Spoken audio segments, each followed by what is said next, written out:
12 most mysterious archaeological discoveries that baffle scientists, ancient enigmas revealed. Archaeology is a magical doorway that opens up a world of ancient mysteries, where moss-covered artifacts and forgotten cities await discovery. It not only brings fascinating information about the age, construction methods, and uses of heritage from the past, but also presents intriguing puzzles that captivate us. If you enjoy uncovering historical mysteries like these, don't forget to like this channel and subscribe for more fascinating content. However, did you know that even the most brilliant archaeologists can be baffled by bizarre discoveries, unsolvable pieces of the puzzle? Those moments are when true wonder truly erupts. As mysteries unfold, countless thrilling and suspenseful stories in this video await. Let's embark on a journey to explore these mysteries and search for answers to stories that keep us spellbound. In 2006, scientist Jim Batalamus participated in an expedition to Alaska, where he accidentally discovered something that made him stop immediately. On the surface of the Gracearous glacier, he saw hundreds of moss balls growing haphazardly everywhere. The strange thing was that these balls seemed to have fallen from the sky. They weren't attached to the ice layer below, and there was no clear reason to explain their presence. In the following years, Tim and his colleagues studied these moss balls and discovered that they not only existed long-term, but also moved in what appeared to be purposeful ways across the ice. Even more peculiar was that when they moved, they did so at the same speed and direction as the surrounding moss balls. This would be easy to understand if these balls were rolling downhill. But that wasn't the case. They could move in any direction, even uphill. Their movement patterns were inconsistent with wind directions, so this explanation had to be ruled out. The truth is that after 14 years of research, Tim still hasn't discovered how these balls move or their origin. They remain a complete mystery.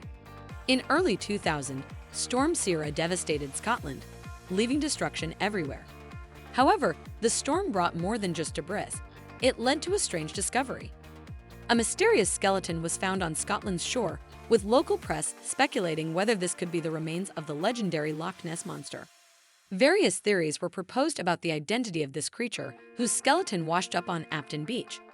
Some suggested it might belong to a whale or sperm whale, while others insisted it was a giant dolphin. Notably, the skeleton had horns attached to the skull, suggesting it could be identified as a trurricer shark. However, Professor David Lasso from the University of Aberdeen leaned towards the possibility that the skeleton belonged to a whale, though he noted that direct examination of the skeleton would be necessary before making any conclusions. Unfortunately, he never had that opportunity. Therefore, this creature still has no clear identity. We're quite certain it's not the Loch Ness monster. The history of human settlement on the British Isles spans thousands of years, and the area is filled with magnificent ancient artifacts and structures. Among these, the Photon Drums must be considered one of the most mysterious artifacts. They were discovered at a burial site in IE Shale in 1899 by archaeologists and priest Clomel, who estimated them to be about 2,060 years old, a figure confirmed by recent studies. However, the name he chose for them is quite misleading. Although they appear to be drums, if you try to play them, you won't hear any sound. They are made of chalkstone, and each is covered with geometric patterns and symbols, some of which may represent human faces. However, no similar artifacts have been found elsewhere in Britain. Their discovery in a child's grave might provide important meaning about their purpose, but we have no way of understanding that meaning. They might simply be children's toys, or they could carry a complex spiritual significance that we cannot guess. Although no one can be certain about the purpose of the Foton Drums, they definitely raise interesting questions about the culture and beliefs of the ancient people who lived in this area. The Tlaviana region in India was once the center of the Kakatiya Dynasty, where beautiful architectural works like the ancient Oranchur fortress and the ancient temple dedicated to Shiva were built. These structures are believed to have existed since at least the 12th century and possibly even longer. They were certainly built to last forever. Wancha fortress has endured countless attacks from invading armies over the centuries, but with its solid, sturdy statues, it has withstood every assault. Looking at the massive granite blocks that make up these structures, it's not hard to understand why they could endure through time. What makes us curious is how people living hundreds of years ago could perfectly fit such large stones together without using cement. We really don't know. Moreover, another strange thing is that the stone pillars around Varnkru's gates are carved with birds, mythical creatures, and lotus symbols, but lack the characteristic religious images of that period. Moving to another location, we can talk about the strange stone pillars in Asai, Ethiopia, known as Taasni. There are a total of 46 stone pillars here, all intricately decorated and in various states, from standing firm to showing signs of collapse. While finding stone relics in Ethiopia is not uncommon, Taia stone is unlike any other design in the country. Unfortunately, all efforts to determine the age of these stone pillars have failed. They are believed to be between 500 to 1,000 years old, but no one can be certain of the exact time. Each column has carvings of swords, human figures, and geometric shapes. They might be grave markers, especially with a series of graves nearby. 30 years ago, this area was recognized by UNESCO as a World Heritage Site. However, that doesn't mean that UNESCO or anyone else truly understands what kind of heritage they are preserving. As we all know, ancient Egyptians were very advanced in many aspects, especially in astronomical observation. They used their knowledge to track and map star movements, thereby creating a reliable way to measure time. One of their important inventions was the merk, a device that looks simple but is actually quite sophisticated. Merks were usually decorated wooden or bone rods with plumb lines along the rod, 24 marks. 12 marks for 12 daylight hours, 1 hour for dawn, and 1 hour for dusk. Then there were 10 more marks to track the stars at night. This method was much more accurate than sundials, as sundials couldn't work after sunset. Moreover, the merk could also be used to determine the angle of a building. This could help in the construction of temples. A process for alignment with the stars was known to be very important to ancient Egyptians. The oldest known merk still existing today was made about 2,600 years ago and is currently on display at the London Science Museum. However, it's very likely that merks were used long before that. Finally, we must mention the Gayu Caves located on the slopes of Mount Chanheng in China. These caves are a testament to human creativity and talent in building unique living spaces within nature.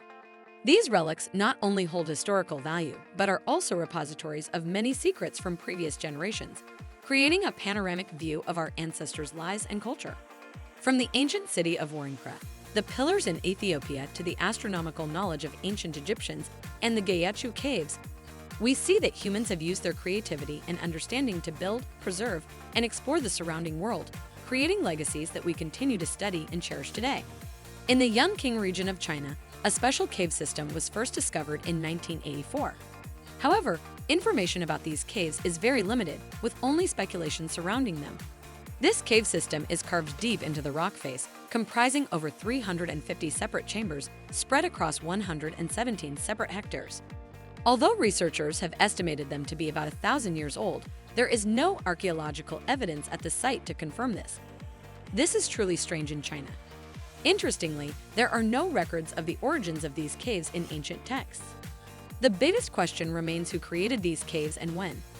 Some Chinese scholars suggest they were residences of the Comanche culture in the 9th century, while others argue they were actually granaries of the Tang Dynasty from 300 years before that.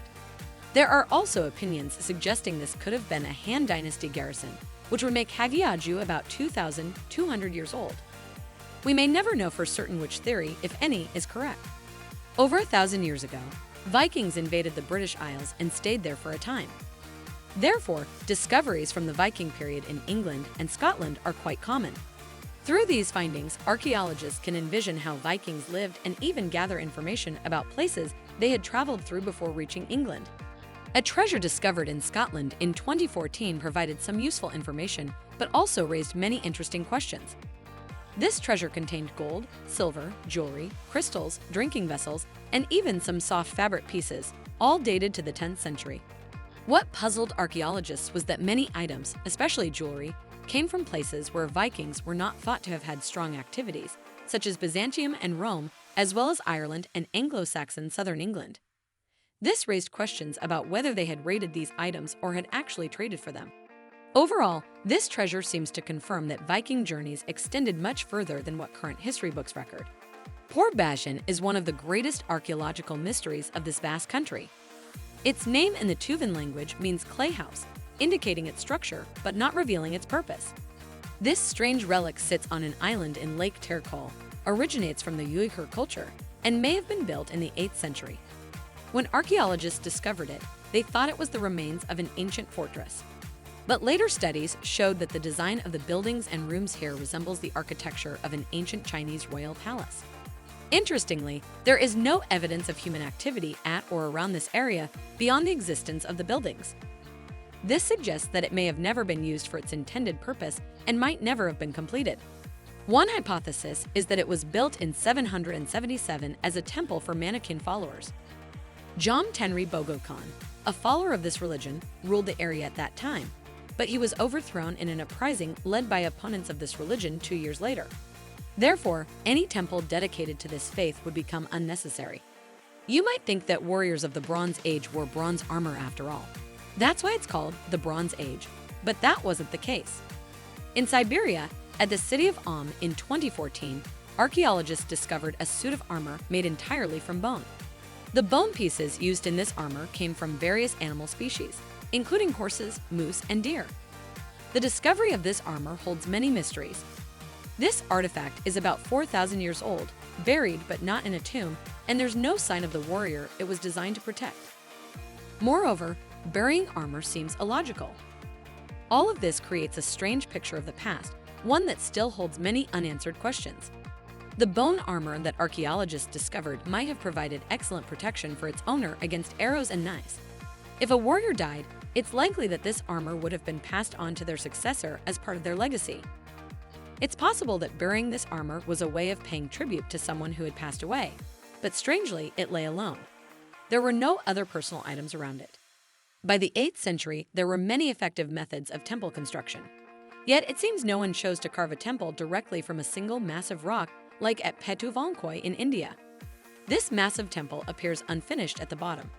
This suggests that the workers started from the top and gradually worked their way down. The upper levels of the temple are very intricate, with wall carvings and more than 100 religious statues placed in rooms. Some ancient Indian documents say there were many temples of the Kakatiya Dynasty in this area. But if that's true, then Travancore is the only one remaining after more than 1,200 years. There might be a chilling secret about why this temple was never completed. The name Petuvalki translates to Temple of the Murderer. This may confirm local legend about a competition between a father and son to see who could build the temple faster. When seeing that his son would win, the father killed his son to prevent the completion of the work. Many ancient Viking maps mention a place called Vinland, understood to be their farthest land from their Nordic homeland. It's possible, but not proven, that Vinland is actually the area we now call Liance Ox Meadows in Newfoundland, Canada. This is a Viking settlement built in the early 11th century, making the idea that Christopher Columbus was the first European to reach America less convincing. Although this area doesn't have many attractions, just a few moss-covered wooden houses, that doesn't diminish its historical value. Archaeological evidence gathered from this site shows that only a few Vikings lived here for about 15 years before leaving, possibly due to conflicts with indigenous peoples who had lived here before. With this site being very far from Scandinavia, it's hard to believe that Vikings came here intentionally. Perhaps they simply got lost at sea. If you've enjoyed exploring these fascinating archaeological mysteries with us, don't forget to like, subscribe, and hit the notification bell to stay updated on more intriguing historical discoveries. Your support helps us continue bringing these amazing stories